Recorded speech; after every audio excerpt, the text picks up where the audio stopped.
Another banger.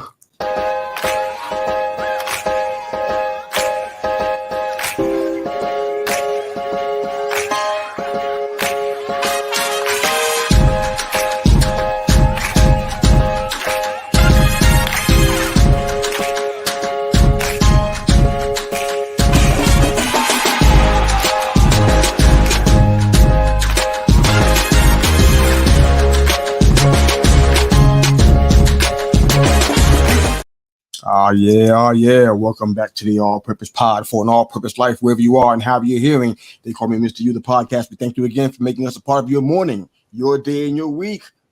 Your weekly mirror check before you change the world, baby. Good morning. Herb, Raj, podcast in the house. Football talk with Bo. Good morning, fellas. How's it going? How's it going? Morning. All right. What's that weekend looking like, man? Any family stuff, life stuff, or all sports, or none of that stuff? I had my buddy's bachelor party, so it was good times. Yeah. Okay. So Saturday was fun. We went and played some whirly ball. If you're not familiar with that, I'm not. Educate us. Yeah. What's so it you remember the old track ball, right? Like scoops, I think right? So you basically play that where you are shooting for a little goal, and you're doing it in go-karts. So they're bumper cars, right? And so you're playing bumper car lacrosse is really what you're doing. And it was hilarious. I'm looking for the photographic evidence. I'm like bumper cars and lacrosse at the same time. So do you guys run into each other? Is that important to hit each other with the cars? Oh, of course. Yeah. Because you're trying to get the ball, right? Like if the ball hits the ground, you got to go and scoop it. So everybody, they're driving their cars into each other. It's good So time. this is like a demolition derby in lacrosse then. Yeah, kind of. I like it. No videos? I didn't get any. I'm sure some of the guys, because we had a couple too many people, so we were kind of filtering out, right, between rounds. So I'm sure some of us got some video. I got a couple of pictures, but I didn't get any video of it. This might be phenomenal. They're super slow cars and lacrosse at the same time. This might catch on. Where's this whirly ball thing happening at? It's in Pacific Northwest. Believe it or not, it's actually kind of a bigger thing, and it's been around a long time. So it's been around since the 80s. I've never heard of this. And so yeah, here in the Seattle area, it's in Linwood, Washington, and tons of fun. So shout out to whirly ball. Had a blast. So, wow. And they have a bar there, so you can be drinking in between rounds and stuff. So, drinking, driving. Drinking does help, yeah. Drinking does help with driving cars and stuff. Of course. So yeah, that was more or less my weekend. And then yesterday, we were working on because I'm a little bit artistic, right? So we are designing the bride's shoes. So I'm sorry. Can you repeat that, please? My mic might went out. I didn't hear you. You said you designed something for the bride. Is that what you said? I'm designing her shoes. You're designing the bride's shoes. You are. Yeah. A man of many hidden talents. Yeah. In fact, I'll do you one better. Next time on, I'll bring, or actually on Wednesday, I'll bring it on Wednesday for the wrap up. I used to design and paint NFL heels, like so I'd put the teams and everything on the shoes. That was a purely accidental thing. I got stunned there, like the little flies always bothering you. Hit it and it falls against the wall. That's me right now. I'm stunned. This is one of those stories that starts with, "See what happened was." Yeah. So with that, we were at a Wild Wings, actually going to watch a Hawks game, and we were playing. I want to say we were playing the Broncos, or maybe the Broncos were on a different screen. But this girl came in and had these Broncos heels, right? And my wife was like, "Oh, that's pretty awesome. I should get a set of Seahawk heels." I was like, "Yeah, that sounds cool." And then we're looking around. Nobody actually sells these things, so you're looking on Etsy, and of course, this is that moment where I realized I messed up. I was like, "Oh, I mean, I could make something better than that." And now I had to. Right. So when I said could, I didn't mean would. Yeah, exactly. So that's where I ended up designing and making the first pair of them. Made them out of a satin 4-inch heel, and they were so popular. I ended up selling like, I don't know, 30 or 40 of them. Man, it's an entrepreneur to his heart. Just accidental one there. That's how most good stuff happens. Man, 0 days of my life was I was like, I'm going to design shoes. Put that on your Twitter profile. You make sports heels. I just can't wait to see what happens. It used to have its own Facebook page, actually. Oh, for crying out loud! I'm almost sorry I asked when I heard that part. All right, Herb, how about you, brother? I mean, I got nothing exciting. Like, I worked on Saturday. I mean, you gotta make heels to make an impact, man. Come on, I drove to the job in a bumper car. I don't know. Okay. I mean, if you do it right. Yeah, I mean, yeah. I put my ladder on a bumper car and I did the job and hung cameras. That's the best story I can make up right now. It's something. Well, Raj, good morning, Raj, wherever you are out there. Hope you're doing well, brother. Love to hear about your weekend too. Whenever you have some time to jump on with us. We love you as always, of course. All right, let's go ahead and jump into I didn't say nothing about myself. I don't think I have anything to match sports heels. I don't think I got a shot. I was out of town in Greenville doing some stuff with the family and helping them look at some relocation options. So pretty excited to get them out of the house. So aside from that, I mean everything's all good, man. It was just a cool, relaxing weekend. No big deal. Nothing as exciting as you guys had going on in your lives apparently. But that's all right though. Maybe we'll try again next week for something more exciting than what I already had to offer. But because you guys already heard the news, and it's a little bit of a somber note to start the show off with, but with the Super Bowl parade, from what we understand, I went ahead. I wanted to say this as it was written, so I'm not misquoting anything, but basically 2 juveniles were charged with crimes connected to the mass shooting at the Kansas City Chiefs Super Bowl rally, authorities said on Friday, as the city tries to recover in the aftermath of the violence. A news release from the Jackson County Family Court said the juveniles were charged Thursday and are being detained in the county's juvenile detention C on gun-related and resisting arrest charges. I didn't hear anything about the murder part. The release said it is anticipated that additional charges are expected in the future as the investigation by the Kansas City Police Department continues. No further information was released. I think the defendants was 17 and under in age. In the state of Missouri, and they typically go through the juvenile system. I don't know if that plays a part in the fact that there wasn't any murder charges for the DJ that was killed in the shooting. Wow. I imagine with that they're still checking out ballistics to know whose gun was fired that made that. So it makes sense that wouldn't necessarily have charges drawn yet, because they probably don't know which gun it came from yet. I just kind of wondered about the timing. I'm like, this is enough time to get that kind of information, I would think. But yeah, I mean, you don't want to rush the weapons. You don't want to rush either, right? Because the last thing you want is a lawyer getting you off on a technicality because you hurried the process. Yeah. I think we're so used to TV sometimes where everything happens so quickly. It's like when they're actually putting a case together, they got to make it stick. So what? You can't solve a murder in 30 minutes? Commercials. I'm definitely not implying that, because it's too serious a situation to even go law and order about it. But I'm just saying, you kind of just feel like you had, essentially what you need, But this doesn't take 2 weeks to match up a gun to bullets. It doesn't take that long, even if it's not on TV. It doesn't take that long. So I'm just kind of surprised by that amount of time, but. This is messed up. I saw some overhead views of the whole parade. It's like, it reminds me of why I began to hate that at an early age. Back when I was in New York, when we had parades for every doggone thing. It was a parade literally every month. It was a parade for something. I'm like, wow, you need a parade for that?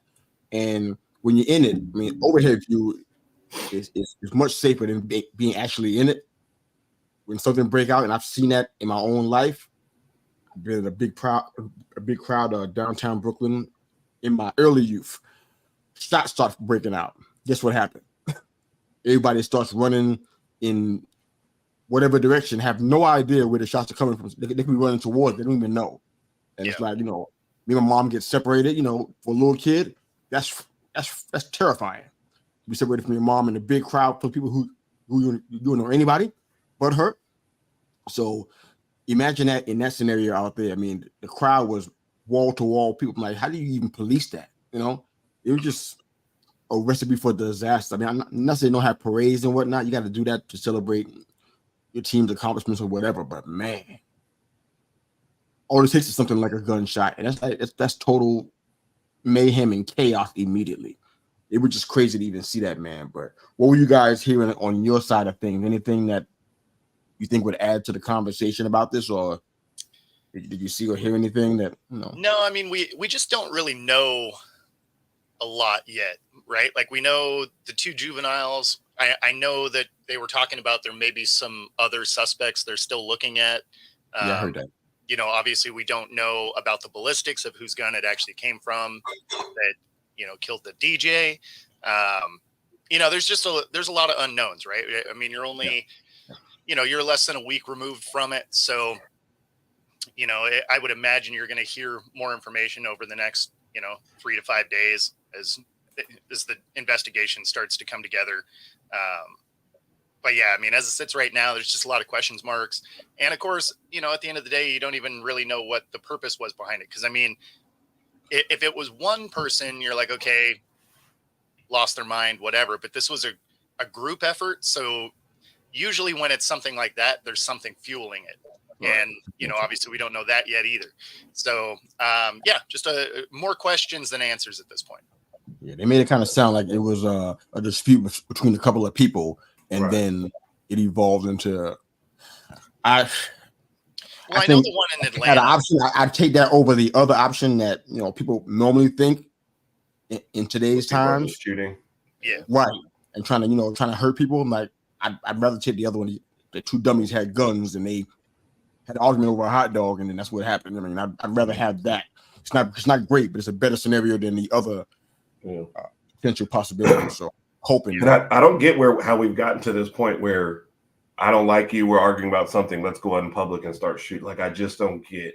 Yeah, what happened to throwing hands? Yeah, man. So I mean, that's for sure. When I was in high school, we had a friend, and he didn't like this guy from this other. And when I say group, like we were an army base, so it was a much smaller. There was 3 of us. There was 3 of them, right? I got you. The 2 of them didn't like each other.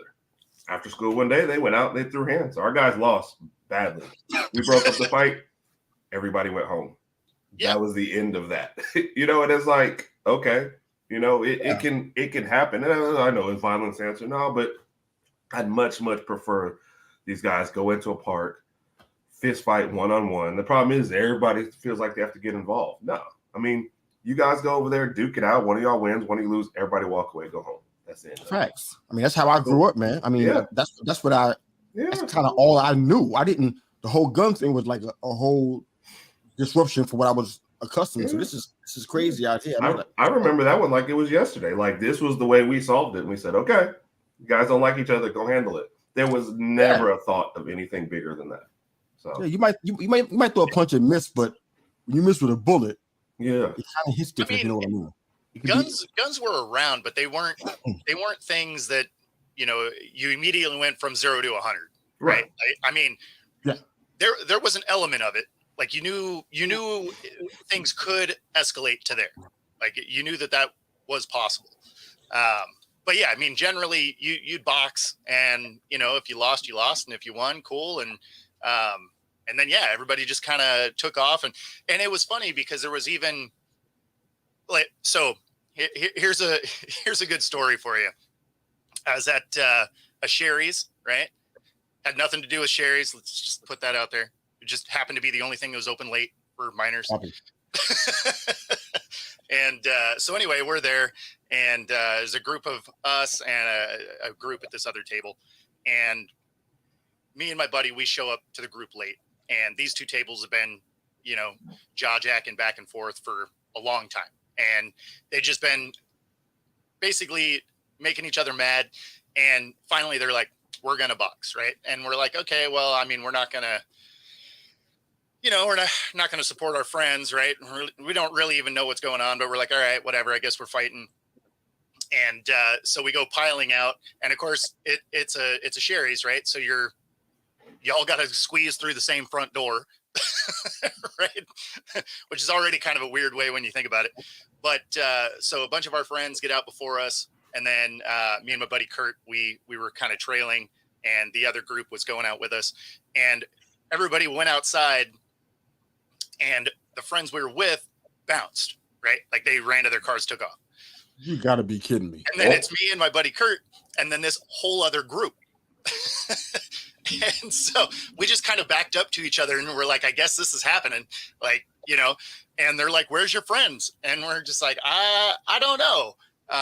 Obviously after this point, we didn't hang out with them really, but, so yeah. Well, we got to have one more conversation before y'all break up. We need to have just one more conversation. 100%, 100%. So, so we're backed up, and we're just like, I guess if we're doing this, let's do this. And they're like, I mean, you guys were fine. You weren't talking to us at all.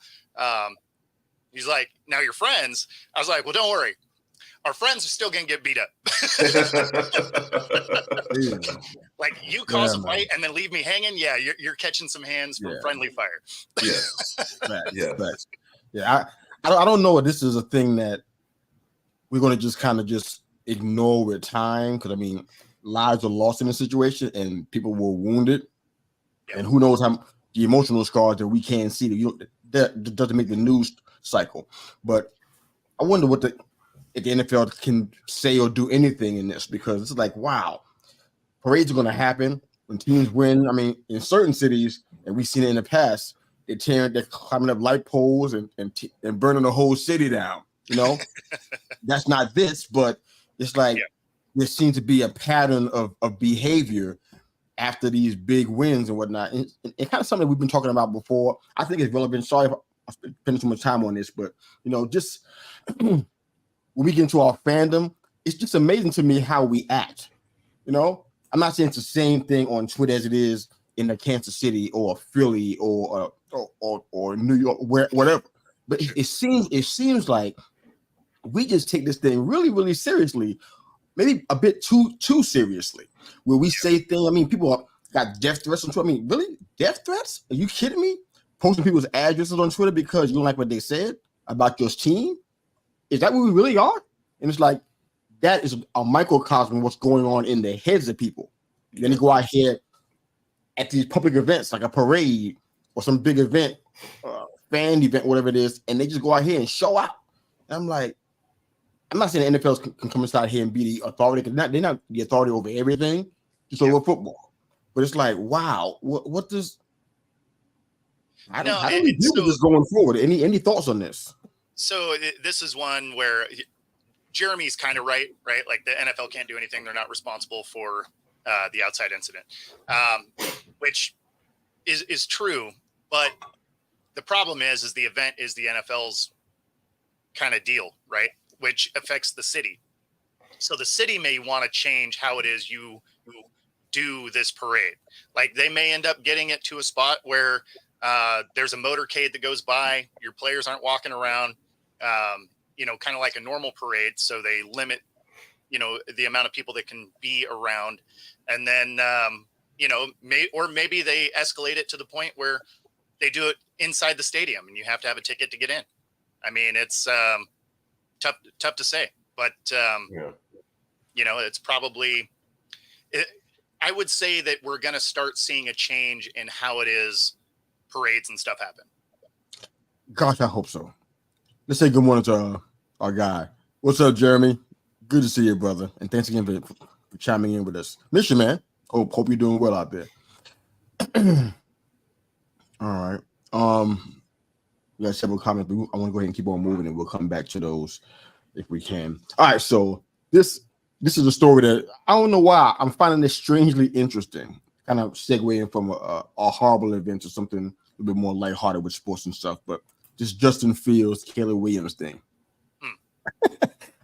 I'm finding this thing interesting for some reason. I don't know what it is, because we kind of talked about it a lot throughout the course of the season. Do the Bears even like Justin Fields? Do they see value in him? Do they think he is able to be developed into what they're looking for? You know, a lot of the guys on the team seem to like him and everything, but it's like I just want to do the team as a whole like him. And now we're hearing about Caleb Williams and how the Bears might not let go of that first pick and take Caleb Williams there. So now we kind of got all these scenarios. Cliff Kingsbury's name is involved in this, and we got Jaden Daniels' name is involved in this now, and it's just a whole bunch of things going on here. But wow, Chicago is kind of in the same spot they were last year, is it not? It's kind of like you're kind of in the same spot where you have to make a really high pick because things didn't go well in the season. A lot of your previous high picks didn't pan out, and it's like so. Some of them panned out fine. They just didn't take them. Well, yeah, I don't know. That could be a subject for debate. But in your guys' opinion, if you were, and this is I want to get into a little bit more, but if you were Chicago and tomorrow is the draft, are you keeping Justin Fields for any reason, or are you stopping him, or are you and you're taking Caleb Williams with the number 1 pick? There's a lot of scenarios going on there, but just kind of jump in where it makes sense to you. Are you keeping the number 1 pick? And are you picking Caleb there, or are you picking somebody else? Are you keeping Justin? What are you doing, Chicago? I'm shopping both. Good morning, Raj. Hold on one second. Good morning, Raj. Good to see you, brother. Hope you're doing well out there, man. We miss you, man. Yeah. I'm shopping both Justin Fields and the number 1 pick, and I'm seeing what's out there. And that's what I'm spending my time leading up to the draft trying to figure out. I don't know if they're in love with Fields. Huh? What would you like if you did that? Ideal scenario. You did that. I mean, if I get a haul, especially if I shop the number 1 pick and somebody, you know, if it's in like the 5 to 10 range or 10 to 15 range, because of how deep this quarterback draft is, I don't have to be in love with Caleb Williams to still reset at the quarterback position. So if I can get a haul like I did last year with that number 1 pick, stay in the first round, still pick up some good pieces, I can still consider what I want to do with that quarterback position, and still have Fields for a year. You know, maybe I'm shopping Fields later and seeing what I get with this other quarterback. So I think I'm playing it. That's probably the politically correct or safe answer there, but I'm shopping them both and seeing what I can get from everything. Because I mean, this was supposed to be an evaluation year for Fields, and he got hurt for what felt like half the year, you know, so you kind of lost out on a little bit of that. But you did see some good flashes when he finally connects with, you know, finally getting him a number 1 wide receiver. So there is a case to be made that keeping Fields, maybe getting some line help at another receiver was a good path going forward, you know. And will Caleb Williams really change their trajectory if we keep the same team and just swap him out for Justin Fields? So I got a lot of questions about the scenario, brother. So it's hold on 1 second, bro. Hold on, bro. Hold on. Okay. So in your scenario, you want to get more picks. Is that going to be this year, or are you trying to get 2025 picks? That's 2024. Well, I'm trying to get everything I can. So okay. All right. I'm trying to get everything. And a quarterback this year, right? Yes.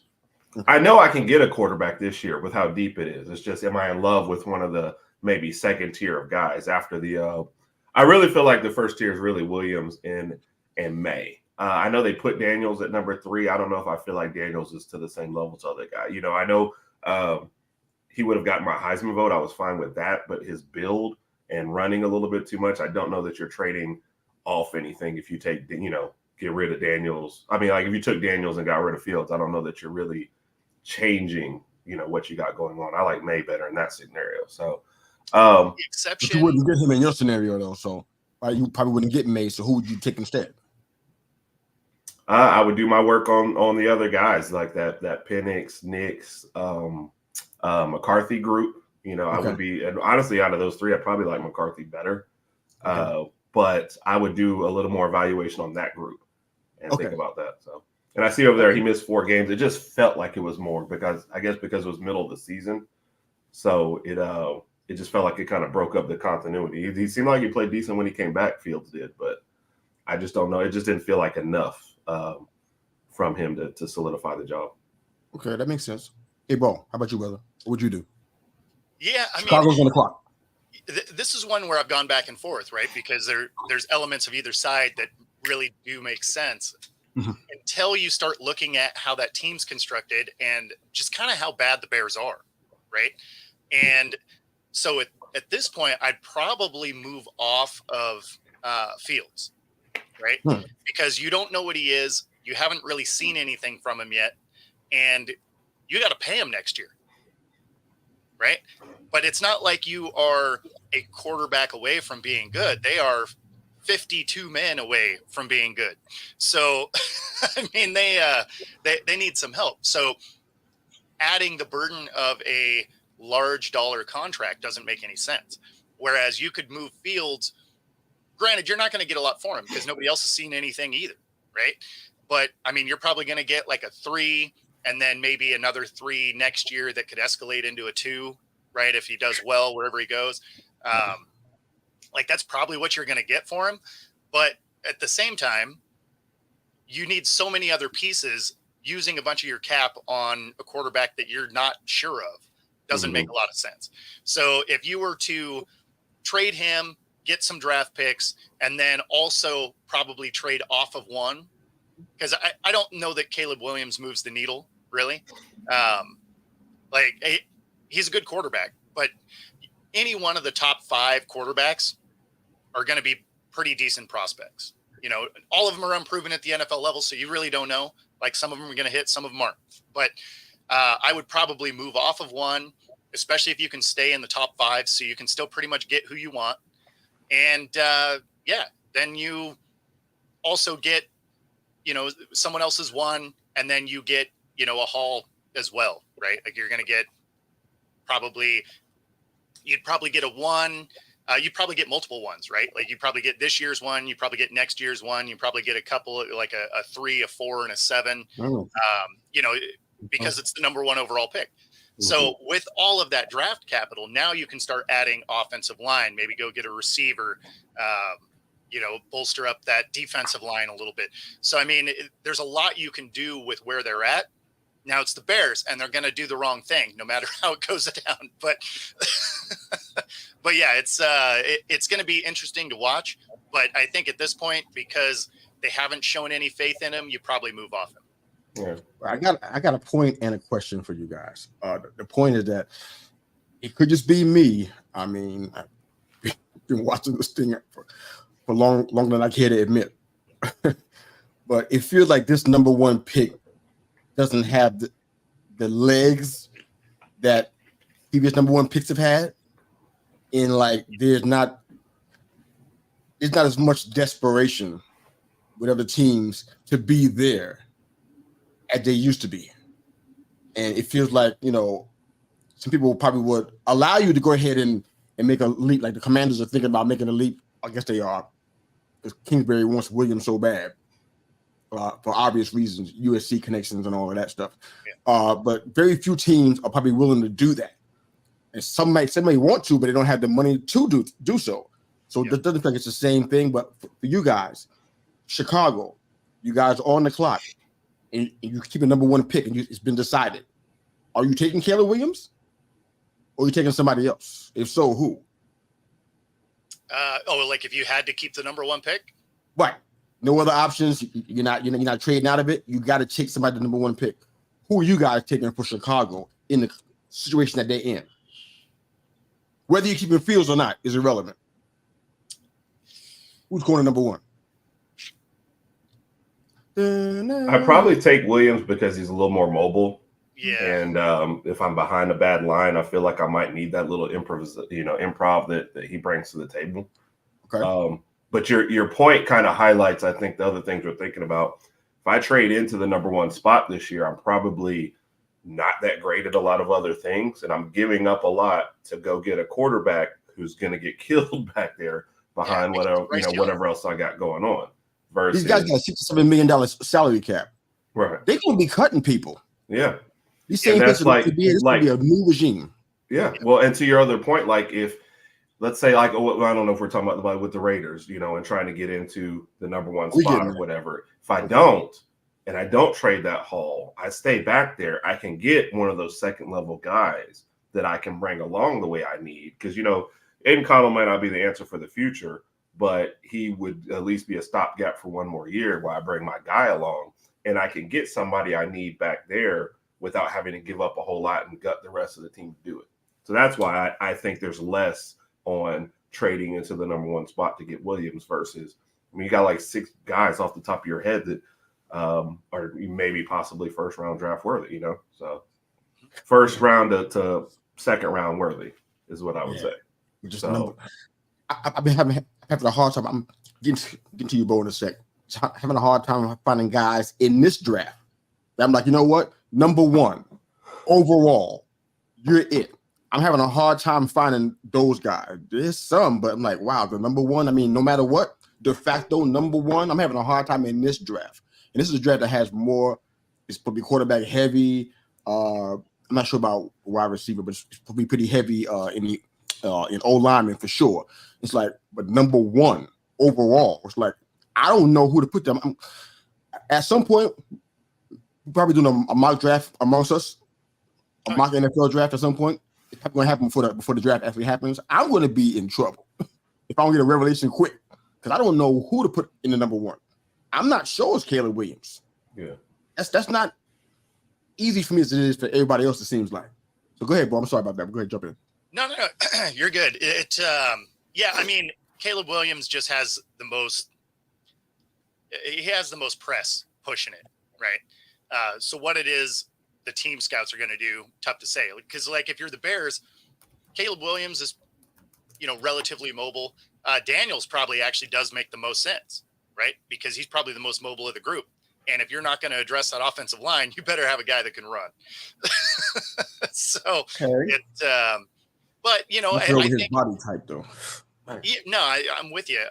But then, at the same time, if they were trading off of Fields, right? Like a team like Atlanta might take a deal like that because then they can keep their number one, their first round pick, which I think is like 8th or something, if I remember right. They can then go after wide receiver 1. They already have a tight end. They already have a running back. They have a solid defense. They trade a couple of 3rd rounders for Fields. Now you have at least okay quarterback play, which is, far beyond what they were. Right. And now he has weapons. He has an okay offensive line. All of a sudden you'll actually find out what Fields is, and they'd have him for 2 years because it's a rookie deal. He was in the 1st round. So they have a 5th-year option. So it's not like you have to, trade and sign immediately, right? Like you have a little bit of time to figure out if you don't have to do the Russell Wilson where you sign him to an extension before he takes a snap. So, if they were going to trade off of Fields, Atlanta might actually make sense. But yeah, as far as being stuck with the first pick, I don't know. You might go after Daniels just because he can run. Mm-hmm. Williams is in a rare case of like his draft stock probably dropped. And I know we're still talking number one overall, but if he had come out last year after winning the Heisman, you're probably like, oh yeah, guaranteed number one, versus after a whole nother year and the way the year ended, we're like, is he still the number one? I guess, right? So I think that's where it's kind of flipped. Yep. I'm struggling. I don't know who to put in that spot. Yep. I don't know. It ain't simple to me, but I ain't the one that's cutting the checks. But it's like, well, especially for the price tag, you got to give the number one overall pick. Right. When you're picking number one overall, that dude better hit because you're giving him all the money. I like Harrison more than some of the quarterbacks at that spot. Sure. At number one. And people might slam me for saying that much, but I'm like, in comparison, I'll take the heat. I'm like, I don't see it. Yeah. Some of the quarterbacks, I'm talking about first round because there's a lot of first rounds quarterbacks that's guaranteed that's what's going to happen. I doubt unless they have an accident and they hurt themselves and injure themselves. Yep. You're going in the first round, the majority, if not almost all of them. But I think number one pick overall, like the best in the whole draft. Yeah, I don't know about that one. Yeah, I think that's why they end up probably dropping back. If you're not totally in love with that as your franchise guy, go get more picks. Exactly. So Yeah, and it looks like I think it was Herb's point about the Raiders. We probably can touch on it a little bit and probably even some more next week. But yeah, guaranteed, man. I mean, we always joke about how the Raiders are, how they approach to get those guys that like speed guys, and then they end up speeding themselves out of the league, from legal troubles and that kind of stuff, or injuries, or a combination of both. It seemed to happen all the time. My dearly departed father was a heavy Raiders fan. I have no idea why. He's from New York like me. I don't know where he got it from, but he was a diehard Raiders fan till he died. These guys are known for their ineptitude when it comes to drafting and things of that nature. They don't have a good reputation with that in recent years. But it looks like they're definitely trying to trade up, which is like, I'm not super shocked, but I'm a little bit. I don't think they even have a first round. Or they do the 13th pick. Yeah, that's what I'm saying. He's actually brought in people to try and figure out how he can trade up from his spot. Antonio Pierce wants to be aggressive in doing that. Yeah. Mark Davis, he's the owner, and he's shouting. Matter of fact, if everybody that came in that was a general manager interview, that's one of the questions that he asked them. How would you get us a draft a quarterback, from 13, or would you trade up? How would you asking strategies? How would you trade up? I would stay at 13 that because he don't want to know. He asked him because he does want to know. I would stay at 13 if I'm the Raiders. Oh, and Raj, thank you, Raj. I appreciate you very much, man. Appreciate it. Yeah, well, we can touch that.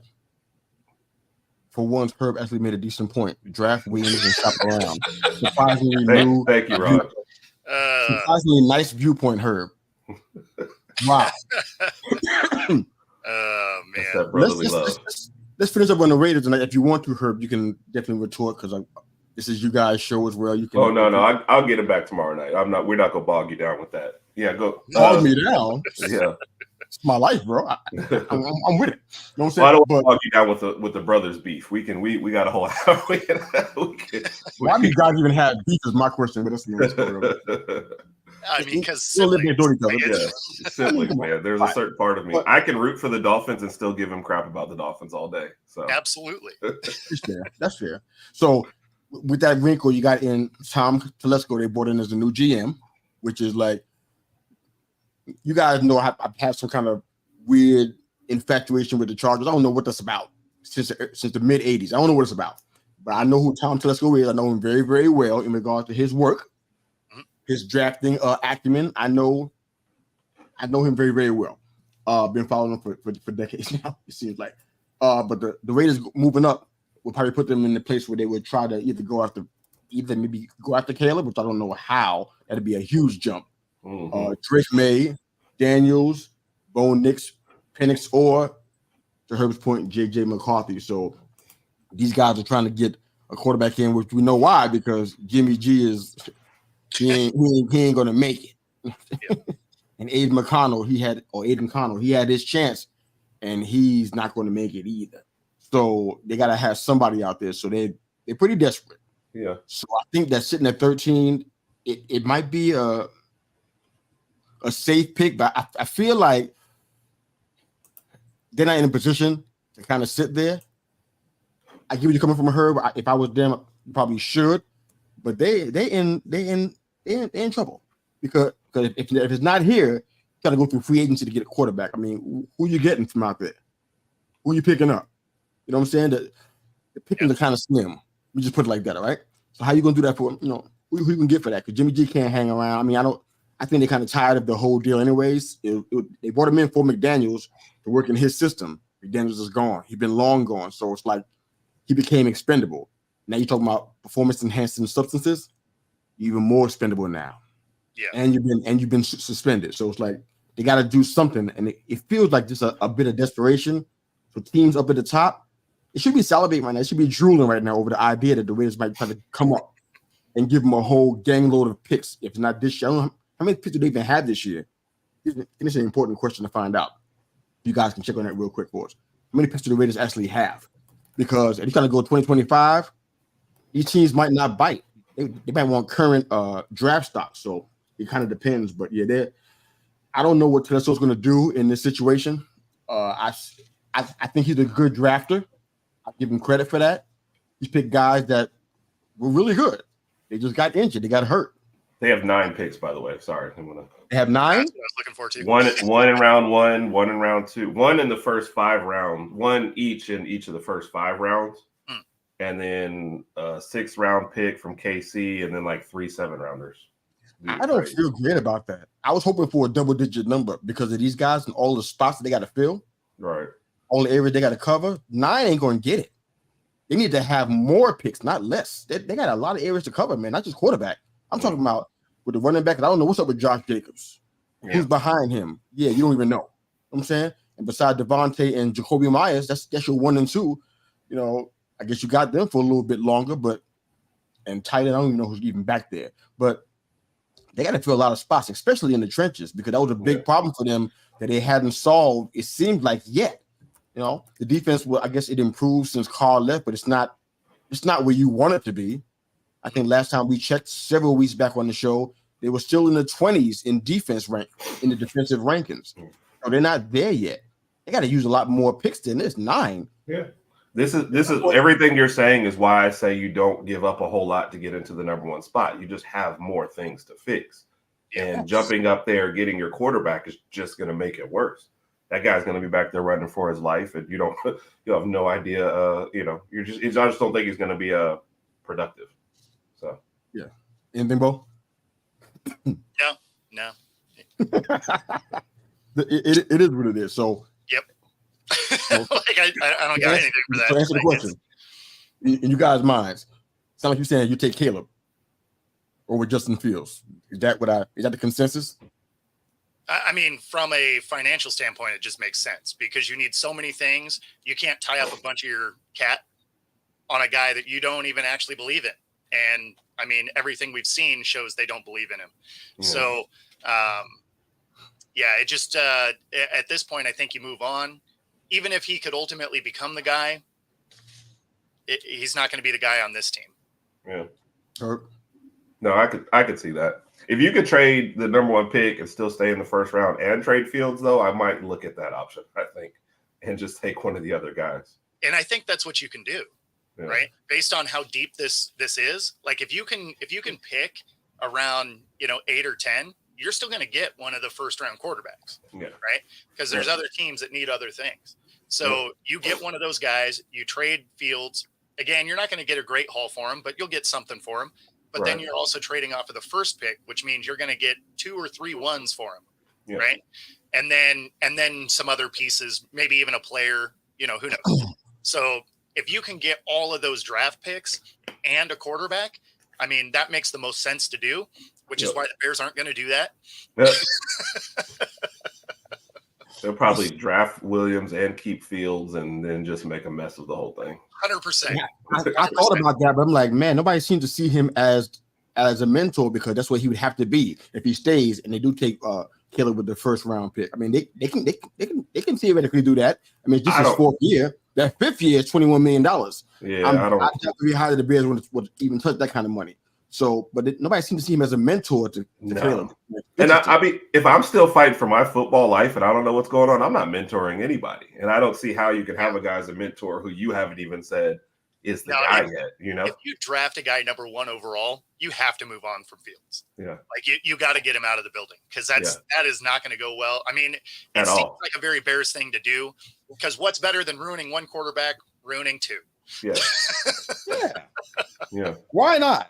Yeah, and if I'm Fields, I'm telling Williams like, "Hey, I like to throw the ball left-handed instead of right, man. You should try that out. Like, see how that works out for you." Every pass is a shuffle pass. Yes. Sabotage at its finest. Yep. Hey, thank Jeremy for the comments, man. We appreciate you, man. Absolutely. Thanks for jumping in. Hope to hear back from you soon. Yeah. I don't know. This is rough sledding out here because this NFL draft is supposed to be exciting and fun, and you sit there waiting to see who's going to blow up the most. Bears or the Raiders, like that's what we're looking for. Who's going to explode? I'm like, this is horrible. But I think the best move is to go ahead and let Fields go and try something. Give him opportunity to fresh start. Yeah. I don't know if the Commanders would constitute a fresh start, but I mean, just somewhere, anywhere. I say anywhere, but I don't mean anywhere. I say that I retract my statement. I don't mean anywhere, but somewhere where he can actually develop and grow and not get killed every time he gets the snap. No, so I don't know what that is. Maybe you guys. Yeah. I don't think the Commanders are a viable spot for him. No. That was about Caleb Williams. My apologies. Yeah. Oh, gotcha. I got you. I thought you meant Fields. It's like, man, that would be a terrible. I don't think they want him. This is a smoke screen, and Kingsbury actually does want him. Yeah. He might, but they're sitting in a good spot, man. They're sitting like where the Texans are last year. Whoever is there at number 2 is a great guy, and go ahead and take that guy and don't sweat it, don't trade, don't do anything. So that's what I would do. Well, and they have a ton of picks, right? Yeah. So why would you get yourself into a guy that you're going to have to pay soon when you can get a guy in that second spot, and you have all these other draft picks from the guys you traded away during the season? So, I mean, they should have a huge draft. Now, whether or not they pick guys that hit, obviously time will tell. We never know on that one. But, sure, they definitely don't seem like they are in a position to go after a guy that you potentially have to pay, especially because this is as full a rebuild as you could possibly get, right? Yeah. New owners, new staff, and basically you have to build a whole new team. So this is a team that's not trying to win today, right? Yeah. Which is why I said, if a team was going to go after Fields, Atlanta might make sense because they have a lot of pieces. They're in a division that isn't very good. It is a winnable division for them. So if they got competent quarterback play, it doesn't have to be elite, just come in, make some plays, right? They have some weapons. I would imagine the new coach is going to remember that Bijan exists on the roster. So, I mean, that guy they drafted? Yeah, exactly, right? So I think they could actually do something there. And then, of course, then they can use their first-round pick to then get, a receiver. So you have a full complement of weapons. Yeah, I mean, I could see Fields going to a place like Atlanta. Yeah. Now, I think the problem with going to the Bears is they end up a lot like, especially if they draft a guy at 1, right? Say they draft Caleb. I think he runs into a similar situation that Bryce Young does because the offensive line just isn't very good. Mm-hmm. They can try to solve it, but it's like, ugh. I mean, honestly, they can get a guy at 9 and help them out. Exactly. I mean, they can do that. They can get Shanu there, or maybe even Joe Alt will drop it. I doubt that. I think he's going to stay a little bit higher than 9, but it'll solve at least one little small problem. I think Shanu is really good. I'm pretty high on him, but I don't know if it solved it. They got a lot of pieces, and it's like they need as much help as possible. As far as Atlanta goes, I don't even know how many picks they have either, but I'm sure that quarterback has to be one of them because I think the Desmond Ridder experiment is kind of over, and their backup is exactly that for a reason. So, yeah, I don't see that. But speaking of Jimmy G, he got a 2-game ban. Guess you guys heard about that. That was announced on Friday. Yeah, performance trying to get healthy so he can get back on the field, I guess. And he took something he shouldn't have been taking. He said it was a prescribed medication, but it didn't have a valid therapeutic use exemption. Yeah. Okay. How are you gonna get fired on your day off? I mean, that is a very Jimmy G thing to do. Well, the Raiders don't have to pay $11.25 million, so I'm feeling like they're okay with his stupidity in this regard. They're like, you know what, we got to pay that. We can avoid that. Yeah, but they save money in the process, though. No, for sure. And that matters when you got a salary cap the likes of what they have. Like we said earlier, it's like what I forgot how much it was, but it was a lot. I think it was more than what I said about the Bears. I think the Raiders is even higher. So they need to save all the money they can possibly save. So they probably board his salary guarantee for the season and let them move on without any kind of real financial penalty. So I'm pretty sure that's a good deal. It's funny that they even signed him to a 3-year, $72 million. Even that I still laugh about that now. I'm like, I laughed then too. I'm like, really? McDaniels. You know that. Have you seen tape on this man? Have you seen this before? This is not $72 million. This is not him. Right. It's not. For a quarter, maybe. 4 quarters, it's not him. Yeah. Don't put your egg in that basket, and that's exactly what they for did. 17 games. I mean, he just isn't durable enough to make the 17 They got to promise that he's going to place a full season, bro. It doesn't even matter. He's still not. That contract don't match what he's done. Period. Why would you spend that? That's not that's something that I would say to Let's Go probably would not do that kind of stuff. That's some other people. I might give them that much credit for that, but come on, they got a lot of work to do, man. A whole lot of work. And any thoughts on the 2-game ban on his new potential team? Because he's probably not going to Canada. He's probably going to stay in the NFL. So where's he going? What's going to happen? Any thoughts? Yeah, that's the thing. Does anybody even take a flyer on him at this point? I mean, he can't stay healthy. Yeah. Despite his winning percentage, it's not like he's had great gameplay. He just happens to be on the field when his team wins. But I would say most of those games aren't necessarily because he was doing anything special. Mm-hmm. But his win percentage is, undeniable. Like, it's like 700. Like it's surprising. Yeah. I feel like I could get that though playing on San Francisco for sure. Well, and he played well in New England when Brady was out. I mean, right. But the thing is those are two, Super Bowl caliber teams. So you should win in those scenarios. Yeah. Just don't become a liability and you should be all right. But I don't see a good landing spot. Yeah, I see how difficult that was for you guys to tell me a team where he can go. That's like that says a lot. They had a lot of guys out there that we were talking about a couple of weeks ago that we were like, man, they ain't never going to start. Yeah, he seems like perfect on a team where I drafted a new quarterback, and I just want him to come out and start the year and just kind of get me through for a little bit. But I don't want to pay him a whole lot to do that, And now I'm going to tell you, hey, I want you to get on my team and mentor my next guy. But, you're going to miss the first 2 games anyway. So, like, I've got to have another option for that. So am I throwing my rookie quarterback out there for the first 2 games, then benching him for the other guy? Like, that doesn't make sense. So it's like, not for Jimmy, I know it's only 2 games, but it just seems like it would muck up whatever plan you would have if that was the plan. Yeah. It just seems like that would kind of mess up that scenario. Yeah, no, it definitely seems like a scenario where he could almost find himself out of the league. I'm trying to figure out how that will work. I mean, this is not if Ryan Fitzpatrick wanted to come back, just out of for love of the game, and sure, somebody will probably give him a shot. Wouldn't you agree? Are we on the same page with that? Yeah. And it's like, I don't know who you say is better in this scenario, Ryan Fitzpatrick or Jimmy G. It's like, it's hard to see him out of the league. It's hard to see him not at least being a backup for somebody. Right. Starting? I feel like Fitz was prone to make bigger plays, though, than Jimmy G. Jimmy G seems like the safer option. Fitz at least showed, like, Fitz magic would happen. It might be good, it might be bad, but at least there was something spectacular would happen. Well, that's Jimmy the thing. It was fun to watch. Yeah, it was really fun to watch. And if I'm taking Fitz on a team, like I said, where I've got a rookie guy and he's sitting for a year, I'd let Fitz go out there and just go crazy for a year. If my line still needs work, Fitz would make something happen. If I'm still developing the rest of the team, Fitz will make something happen.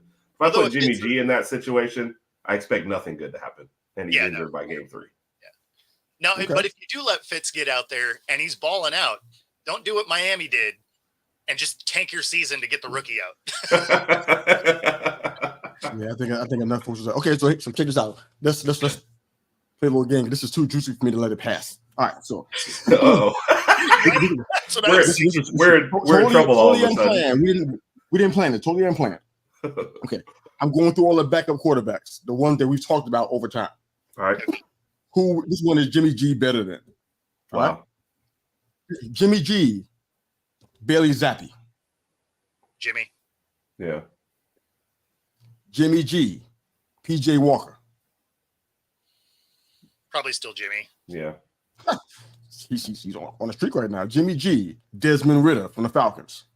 We gonna put up like a good backup? What are we're putting up all the guys who didn't get like more than 3 or 4 games in a row, right? I don't think Jimmy G can start anymore. So I'm like, okay, a backup is all I can see for him to stay in the league. So we got to do this. So that being like, we could probably save some time on that one, especially since we're running short here. Is he would be? Oh no, we got time, baby. Keep it going. He would be better than most backups out there. Right okay. If he's as my backup and no chance of getting hurt, then he can sit over there. Like Jimmy G is the guy that if I had to plug in for like 1 or 2 games, I feel confident in that. Yeah, he could win you a few games. There's some guys where I'm like, I can't see y'all saying Jimmy G. I'm gonna ask anyway. So guys like a Drew Lock and Davis Mills, you like Jimmy G better than them. So I love some Mills, man. But I'd be okay with Lock or Mills. Yeah, I was gonna say I could rock with Lock. That would be comparable, I would think. Mills, I would still take Jimmy. So you like Jimmy G over Tyrod? Ooh, that's a coin flip for me. Yeah, I kind of like Tyrod better at times, but I think he has a tendency to play it safe as well. So that's the thing is Tyrod is a little bit inconsistent, so you don't really know exactly. Like with Jimmy, you know what you get every week. It's not great, but you know what it is. With Tyrod, you kind of don't. So because he can come out and have a game, and you're like, okay, here we go. Maybe he's better than I thought, and then he'll come back out the next week, and you're like, there it is. It's like I'm gonna give you a couple more ones I think are pretty a lot tighter than the other ones. How about Tyler Huntley, Jimmy G or Tyler Huntley? Back up for the Ravens. On the Ravens, I take Huntley. Yes, for sure. Yeah, I think he's built more for what that team does. Yeah, he plays within their system very well. So if it was going to be in that location, I'd keep Huntley. All right, two more guys. Andy Dalton and Jacoby Brissett. Is Jimmy G better than either? At this point in his career, I would take Jimmy G over Dalton. Wow. Really? Yeah. But Dalton still got touch, man. He's still he's still good enough to do that. He is. So it would be scenario based. If there's a really good offensive line, I could see Dalton, but he can't move around anymore. So that's why I would go Jimmy G. Not that Jimmy G is hyper athletic by any means, but but he'd be able to get through more of the season than I think Dalton would. Man. But Brissett, that's tough. That's probably another one of those coin flips for me. Yeah, I would take Jacoby Brissett, and I would take the cheaper option out of Dalton and Jimmy G. So whoever is asking for more money, I don't sign them, and I really hope my starting quarterback is just durable. Whoever asks for more money, whoever asks for more money doesn't get the job. So that's where I'm at with that. So and keep in mind, it's not even like that we're thinking he's just better than these guys. It's just like Jimmy G seems like he's got to that spot where it's like, if I need you for a game or two to get us by while my starter is banged up or hurt or something, then I trust you for that. Do I trust you for a full season to get us anywhere? No, and I think that's where he's going to find himself. Obviously he's going to be out of this contract. I think he's going to have a hard time finding a job. So he's going to get he's going to probably be close to that league minimum backup quarterback type pay. Right. And at that point, we're sitting here saying that. And then when somebody and then the Bears pick him up. Yeah. and then they're starting, and we get mad. Cycle begins all over him. Hey, they're gonna start him. They're gonna pay him how much? This keeps happening to us, man. And Jimmy G is one of those kind of guys that falls into these good spots over and over again. It's like, why do you think this? Do you know why though? Because the NFL, a lot of sports do, but the NFL loves to do retread quarterbacks and retread coaches. And there's like those two spots, they will just bring you around and they will give you every chance until you finally fall off. Which is crazy because it seems like there's enough tape out there for Jimmy G to know that he's going to be decent for 4 or 5 games. Yeah. And then he's going to fall off. He's going to throw some picks for the next, 2-3 games. And then he's going to get hurt. And that's just kind of who Jimmy is. And then he'll come back, he'll get into a big spot and throw a really bad ball and just lose a game. Yeah. I was watching a Raiders game and a wide receiver didn't catch a pass for the whole first half, I think, in one of their losses. And I'm thinking, I don't even know how it's possible. You would think by accident, you would draw up a play. And you've got Devontae Adams. So I don't get that. And Hunter Renfrow, his stock dropped 1,000% since Jimmy G joined the team. So I don't know what's going on there. So we want to talk about him as a cut candidate, but we don't have time for it now. We're going to try to catch that one next week. But we got some comments, man. Let's go ahead and jump into those. Then we'll go ahead and close on out. So Jeremy was very, very supportive today. Had a lot of comments to our topics today. This is regarding this Super Bowl parade. Said the list takes approximately 6 days to process. I don't know how you know that, Jeremy, but God bless you and your insight, brother. Well, that would put Go us hands and right not at the bullets. outside edge of that. Yeah. Go hands and not bullets. This is how most of us grew up over here on this show. And it's like, now things have changed, man. People don't want to fight now because it's too much work, too much Vaseline to put on. So they want to shoot somebody instead. Yeah. Which is like really, really at a celebration, no less. I don't get that. This is a happy day. Like, let Alabama win the national championship. Chiefs fan, this is like, yay, great. We one step closer to a 3-peat. This is great, right? We're happy. That's what I'm telling you. Let Alabama win a national championship. You can make me mad for anything. I promise you. Like, I mean, it's incredible. Okay, so this is in response to my point about the NFL, perhaps stepping in a little bit. I don't know how they could either, to be honest with you. All right, good morning, Mom. Mom said my dad made my brothers and I put on boxing gloves and box it out. We started to use our fists. I'm like, Mom got some deep secrets as well. Out here doing MMA. I'm like, is that what's going on out here? I like this is crazy. I love it. Okay. All right. Jeremy, the Motor City Lions saying the beat writers are doing the clickbait thing. I wish beat writers would go back to just reporting facts than their opinions. Yeah, good luck waiting on that, pal. Yeah, no doubt. The reports out of Chicago's front office that they're continuing to build around Fields. Do we believe that? I guess is the question. Not that he's like wrong on it. I don't trust. I think I'm with Bo. I just don't trust the front office of Chicago at all. So yeah, I don't believe him either. So yeah, so no, that's the thing, right? It doesn't matter what they say. We're just going to watch it what they do because they're actually. I mean, honestly, who thought Baker Mayfield was going where he went several years ago? Who was surprised? I was at a wing spot. I jumped up out of my chair. I said, "What?" I was louder than everybody in that place. I overrided everybody. I was that loud. I'm like, "You kidding me?" I'm not even a fan of the team. I'm like, "What? Who knew that was going to happen?" I don't believe nothing they're saying until it actually happens. If I was there, Bears. If I was there, Bears had won. Joe Alt would have the first. Okay, lean toward Alt with the first pick. Yeah, there's just no way you take a. Yeah, he's a monster. But when's the last time an O-lineman been picked number 1 overall? When's the last time that happened? Has it ever happened? You can't do that in a draft, in a quarterback heavy draft like this, where you've got like a May and a Williams at the top. If you're not going to take Williams, you have to trade that pick and get more from it. I understand what he's saying about Alt, but there's just no way as a front office you can take a lineman at the number 1 overall pick. Like, you have to give that up and get more. So I understand. It's definitely a need base, but the value is too great with that pick to me. No, exactly. And there's other good offensive linemen in this draft. Right. Yeah, I don't know how you would bypass Harrison with all you got going on the offense as well. He actually does mention Harrison. Going to be new, probably. Who's he throwing to? I mean, tight ends are usually their safety blanket, but if you can't have Harrison, a talent like that, you would bypass that? Really? He mentions Harrison also, I think, in another. He does. He said they're the safest wide receiver, but I don't know why also been in the conversation for a number 1 pick. I just don't. I can't see that. Like I said, I just feel like your value is going to be there as far as trading that pick back. So if you don't take Williams, give it up. They need more picks to help solve all the problems they have. They don't need to have less. Caleb has horrible stats versus good teams, a lot like Malik Willis.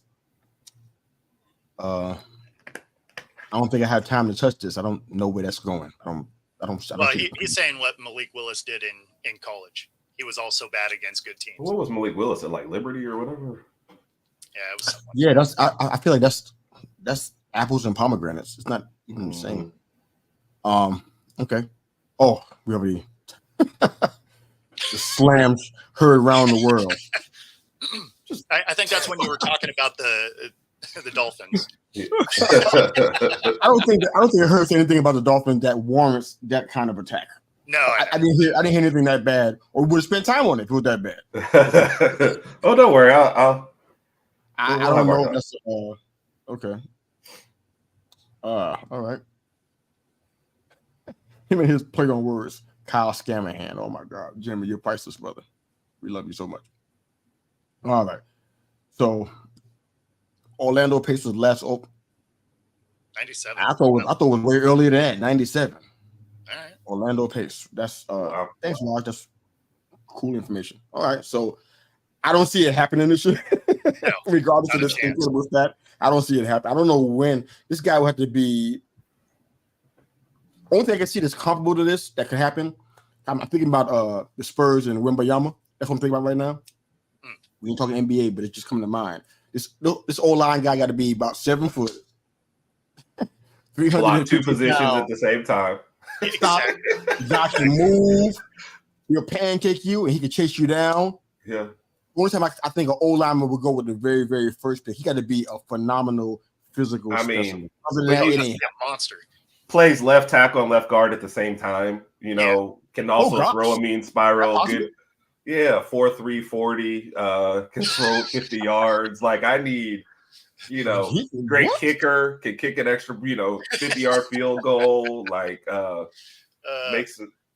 Keep control of the water on the side, sell popcorn at halftime. Like I need for you to be number 1 overall. Plus, you have to have no quarterbacks draft worthy, for a whole year. Yep. Like the combination of things that you would need right now to get an O-lineman number 1. Would be crazy. Okay. Like, can he get back there and snap the ball to himself and also throw it? Then, like, maybe I'm considering. Otherwise, so you want some old Ichiro type talent. Yes. That's what you're looking for. Needs that whole toolbox. Yeah. That's the only way that guy's going number 1. Happy President's Day. Like Mom. if I draft him, does he also play for our basketball team too as well or something? Like I don't, how. Oh, that's fair. Yeah. Why not? Most sports talent. If he's that kind of physical specimen, he probably could. Yeah. That being said, if he's 6'5", 340, running a 4.3, he's running routes. 6'5". No, I'm thinking more like 6'9", 6'10". I'm talking about a tower of a man. That dude is running routes because no DB is tackling that guy. Yeah. Copy that. Well, we have a whole lot of sports topics on the table. We'll catch you next week, man. But anything before we close out? Besides, happy President's Day, Mom. Love you. Appreciate you so much. Anything? Boss-wise? Well, happy President's Day, guys. Thank you again for doing what you do. Herb, Raj, podcast. As you can see in our ticker down there, every Tuesday, 9:00 p.m. EST, the Wednesday wrap-up. Bo's running the show on that Wednesday mornings at 9 a.m. EST. And, of course, you can find us here on Monday mornings at 9 a.m. You know what we do.